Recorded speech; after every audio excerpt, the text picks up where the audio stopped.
अस्सलाम वालेकुम और सबको मेरा प्रणाम आदाब। जितने भी मेरे एनसीआर के लोग हैं, दिल्ली वासी हैं, मैं सबको वो तहे दिल से सलाम भी करता हूँ, शुक्रिया अदा भी करता हूँ। तो मैं इफ्तिखार अंसारी, बेलकम निवासी। मैं एक 60+ व्यक्ति हूँ और मैं आपको कुछ बातें बताना चाहता हूँ, साझा करना चाहता हूँ। या समझ लीजिए, वैसे तो कोई भी अनभिक्ष नहीं है, सभी लोग जानते हैं, लेकिन फिर भी मैं आपको ये बता देना चाहता हूँ। जैसे कि एनसीआर में पूरे में कुछ असामाजिक तत्व, गुंडे, जैसे कि खाला जिठड़ी, कुछ नाम मशहूर हैं, कुछ नीरज बवाना हैं, कुछ हाशिम बाबा हैं और कई सारे लोग हैं। इन लोगों का काम है फिरौती वसूल करना, लोगों से पैसे ऐंठना, या जो भी तरह तरह के मेरे जो सुनने में आता है। मैं तो जानता भी नहीं हूँ और ना मैं इस तरह की प्रवृत्ति के किसी भी व्यक्ति से मिला हूँ और ना ही मैं इन चीज़ों में विश्वास रखता हूँ। लेकिन मैं इनके लिए लोगों को बुराई करते सुनता हूँ, देखता हूँ, सब बात सही है। पर मैं आज आपको कुछ एक ऐसे गिरोह के बारे में बताना चाहता हूँ जो ईमानदारी से तो समाज सेवी है और पौश व्यक्ति हैं, दिल से भी साफ़ हैं, कपड़ों से भी साफ़ हैं और समाज सेवा एनजीओस चलाते हैं और काफ़ी दावे भरते हैं लोगों की मदद करने के, सेवा करने की। पर ये सब दिखावा है। ये जो अभी मैंने आपको असामाजिक तत्व वाले जो बंदे बताए थे ना, ये उनसे भी घटिया लोग हैं। ये गरीबों को जो नाइट शेल्टर बनाए हैं, रैन बसेरे बनाए हैं, उनमें जो होमलेस रहते हैं उनका भी हक खाते हैं। और जो इनके पास लेबर होती है, केयर टेकर है, सफाई कर्मचारी है, सबकी 50% से ज़्यादा, यानी आधी से ज़्यादा तनख्वाह दलाली खाते हैं। उनके पीएफ खा जाते हैं, उनके ड्रेस के पैसे खा जाते हैं, रैन बसेरों की जो कंबल चादर धुलाई का पैसा आता है और जो चाय वगैरह आती है, जो खाना आता है, सब चीज़ में टाँका लगाते हैं। सब तरह से हेरा फेरी चोरी करते हैं और ये लगभग 13-14 साल से ये मामला चल रहा है, 12 कम से कम 12 साल से। तो अब जैसे चल रहा था। मैंने 2020 में एक सादिक मसीह एनजीओ है, उनके night shelter NS 201 Shastri park में मैंने ड्यूटी की। उसके बाद मैंने और कई रैन बसेरों में ड्यूटी की। तो मैं इन लोगों से कहता रहा कि भाई, 1 साल तो मैंने देखा। 1 साल देखने के बाद जब मुझे लगा कि ये लोग बहुत गड़बड़ करते हैं, तो मैंने इनको समझाया कि तुम समाज सेवी हो, इस तरह की हरकतें करते हो और इस तरह का नाजायज़ पैसा तुम खाते हो। लेकिन मुझे ये पता चला ये तो उनसे भी लीचड़ गंदे लोग हैं। ये तो एक चोरों के चोर, ठगों के ठग, गुंडों के गुंडे, ये तो महागुंडे हैं। इन लोगों ने इतना नाजायज़ गरीबों के साथ किया। इनकी 3 साल से मैं वीडियो पोस्ट बना बना करके डालता रहा। तो ये तो सुधरने वाले हैं नहीं। लेकिन इनकी जहाँ जहाँ भी मैंने कंप्लेंट की, जितने भी हमारे दिल्ली के, और मैं समझता हूँ सारे जितने भी नेता हैं, जितने भी डूसिप के IAS अफसर हैं, जितने भी CM हैं, और जितने भी अब तक, सबसे बड़े तो चोर पार्टी थी आज मिस्टर केजरीवाल, जिसने ये डिजिटल धंधा ये लोगों को सिखाया। उसके बाद जाने के बाद मैंने सोचा चलो अब हमारी बीजेपी की सरकार आई है और हमारी रेखा गुप्ता जी आई हैं, लेकिन कोई फ़ायदा ना हुआ। मिस्टर आशीष सूद जी हैं और एक समाज सेवी इंदू जी हैं, इंदू प्रकाश जी हैं। बहुत सारे लोगों को, बहुत बड़े बड़े अफसरों को, DM PM और तुम्हारे ये जो नेता लोग हैं और जो ACP DCP, मैंने सबको पोस्ट डाली। तो मैंने एक ही नतीजा पाया कि जिस तरह से ये काला धंधा करते हैं ना, घोटाले का और रिश्वतखोरी का, उसी तरह से सारे अफसर भी मुझे उसमें लिप्त नज़र आते हैं। क्योंकि एक तो लेबर की आधी से ज़्यादा तनख्वाह दलाली खाना, उसके बाद में उनकी सैलरी ना देना, उन्हें 8-8 महीने, 9-9 महीने, 13-13 महीने ये लोग सैलरी नहीं देते। अभी एक जमुना पारे में एक एनजीओ है, रचना वुमेन एनजीओ, जिसके ऑनर हैं मिस्टर R.K. यादव।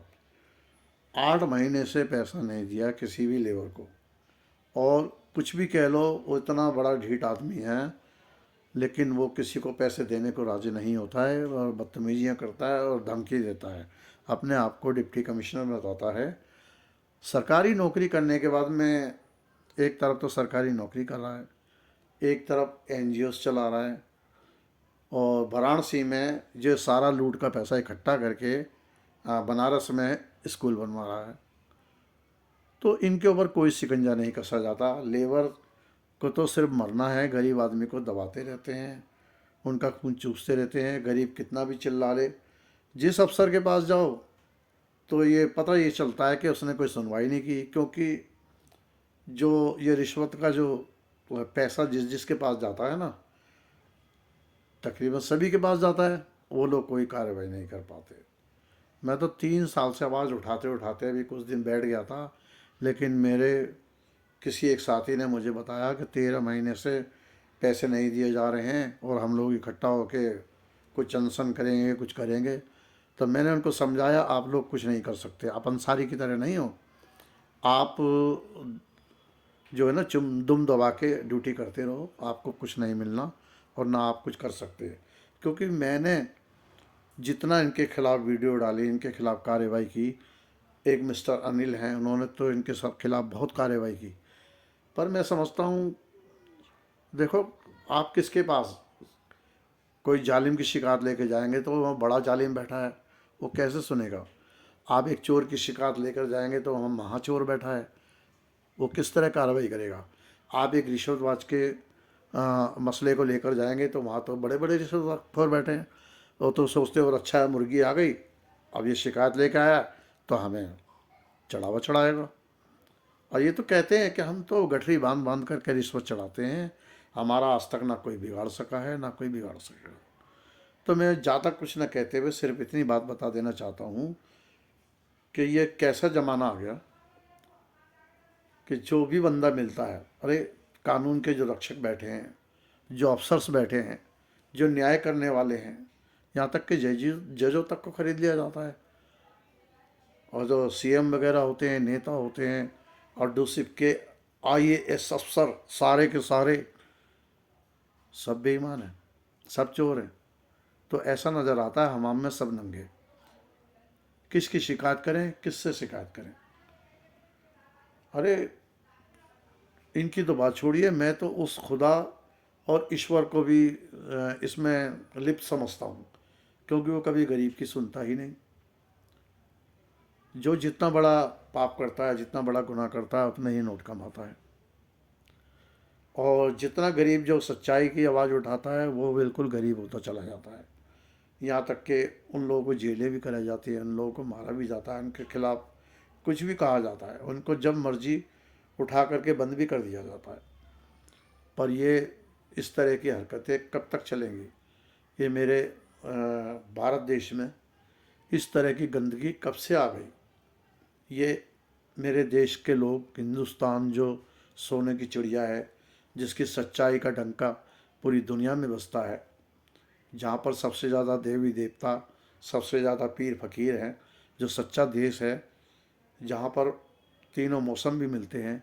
लेकिन अब क्या बेईमानों की फसल उग गई क्या?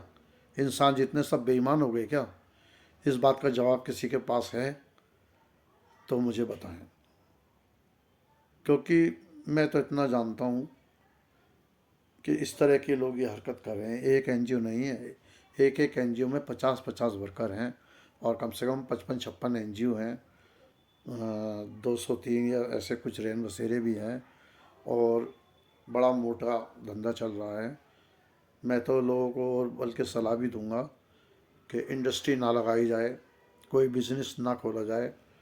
अपने बच्चों को आईएएस अफसर, बड़ा अफसर बनाइए और उसे एनजीओ में भेज दीजिए, एनजीओ चलवाइए। और गरीबों को चुन चुन करके उनका खून चूसिए, उन्हें मारिए, उनका पैसा खाइए, उनकी मेहनत की कमाई अपने बच्चों पर लगाइए। तो मेरी बात से कौन कौन लोग सहमत हैं? और मैं समझता हूँ कोई कोई मर्द का बच्चा, कोई ऐसा ईमानदार ऑफिसर है जो मेरे साथ आवाज़ उठा सके। अरे मीडिया कर्मी हैं, उन तक ये बात पहुंचती है तो शायद वो भी रिश्वत ले लेते हैं। ये यूट्यूबर हैं, बड़े बड़े बोल बोलते हैं, ये मीडिया कर्मी हैं, कुछ नहीं कर पाते, कोई भी कुछ नहीं कर पा रहा है। ये जो संस्थाएं जो बनी हैं, एंटी करप्शन है और बहुत सारी संस्थाएं हैं, ये सब के सब मुझे लग रहा है सब बिके हुए हैं। इनको कोई खबर भेजो, वीडियो भेजो तो 10 तरह के सवाल करते हैं, हमारी सदस्यता लें, इतने की फीस डालें, ये करें वो करें। अरे एक गरीब आदमी जिसके पास खाने को नहीं है वो तुम्हारे सदस्यता लेगा क्या? और उसको फिर घुमा फिरा करके उसे खर्चा बता करके बैठ जाओगे। तो क्यों बनाइए? एंटी करप्शन हुई या मानव अधिकार हुए, कुछ नहीं है। सब के सब एक नंबर के दलाल बैठे हुए हैं। मेरी बात का बुरा तो सबको लग रहा होगा, हर अफसर को बुरा लग रहा होगा, लेकिन बुरा लग रहा है तो उस बुराई, इतनी बुरी बात सुनने के बाद कुछ तो अच्छा करके दिखाइए, कुछ तो हिम्मत दिखाइए, कुछ तो रिस्पेक्ट कीजिए मेरे भारत माता के, मेरे देश की, मेरे हिंदुस्तान देश की। क्या सबके सब दलाली से ही पैदा हुए हैं क्या? नमस्कार, इससे ज़्यादा मैं कुछ नहीं कह पाऊँगा। और इन एनजीओ वालों पर शिकंजा नहीं कसा जा रहा है और मुझे लगता है कसा भी नहीं जाएगा, क्योंकि इनके पैसे पर सब के घर की रोटी सिक रही है। तो हराम खाते रहिए, और क्या होगा? हम तो जैसा गरीब आदमी आवाज़ उठाता रहेगा। और मुझे तो ऐसा लग रहा है आवाज़ उठाते उठाते आप लोगों को ज़्यादा बुरा लगा तो किसी दिन मरवा दोगे, तो भी आपका भला होगा भाई। जब ईश्वर की, खुदा की मर्जी यही है तो आप कौन सी बुराई कर रहे हैं? क्योंकि महात्माओं का प्रवचन आपने सुना हो, अगर जैसा खाओगे अन्न वैसा बनेगा मन। तो आप लोगों का मन नहीं, आपका तो पूरे खून का जो है ना सारा, सब दलाली में होता है। नमस्कार।